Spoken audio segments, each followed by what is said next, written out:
Mga bali, putol na. Yan. Papalitan natin lahat ng o-ring niya. May sunog na langis na. Yan. May tama na mga bali. Okay.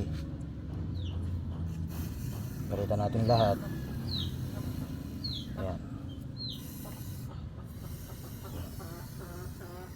May sunog na langis.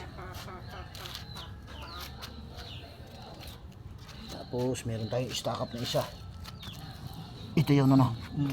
Pakatong isang to. Kaluluwagin natin yan. May o-ring kasi sa loob yun eh. Stock up yan. Matigas. Tapos napalitan natin ng o-ring din. Lahat yan. Tsaka lilinisin yung loob niyan. Yan. Palitan natin ng o-ring yan. Tapos ilinisin natin yung loob. May laman pa sa loob yan.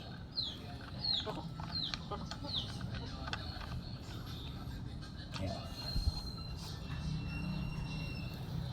Yan.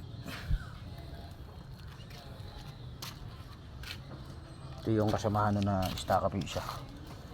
Yung naiwan na isa doon. Ito yan. Kumapit na yung o-ring nun. Kaya may stock. Kabilang side.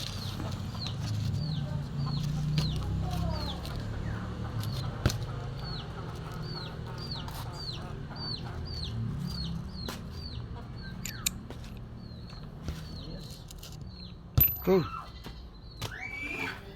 Yun yung ganito naiwan.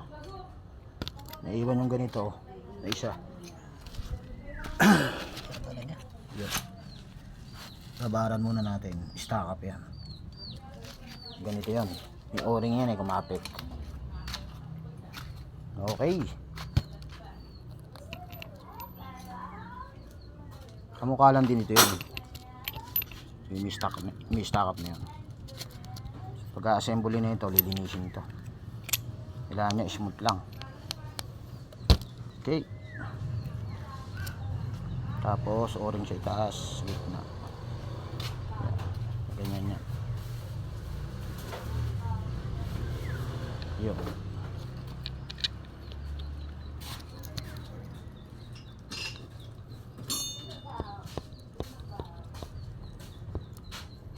Alright.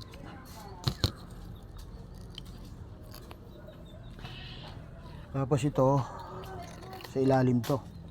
May washer rin na isa. Yun.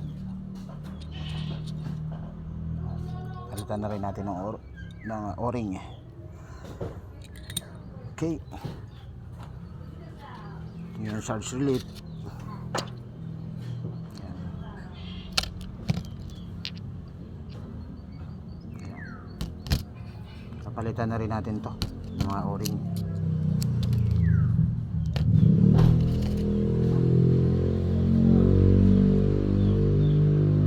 Okay. Lilinisin lahat yan mga buddy. Reseal.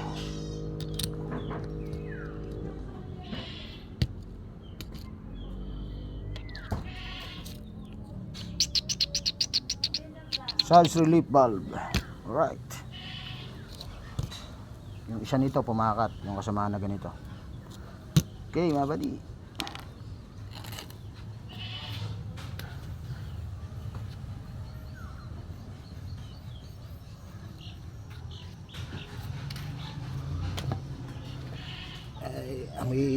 Amoy sunog na langis. Yan mga buddy oh. Yan. Papalitan natin lahat ng o-ring yan. Okay. Yan, lahat yan mga buddy. Okay, putol na. Yan. Bubuksan pa natin yan, may mga laman pa yan. May iba yan. Alright.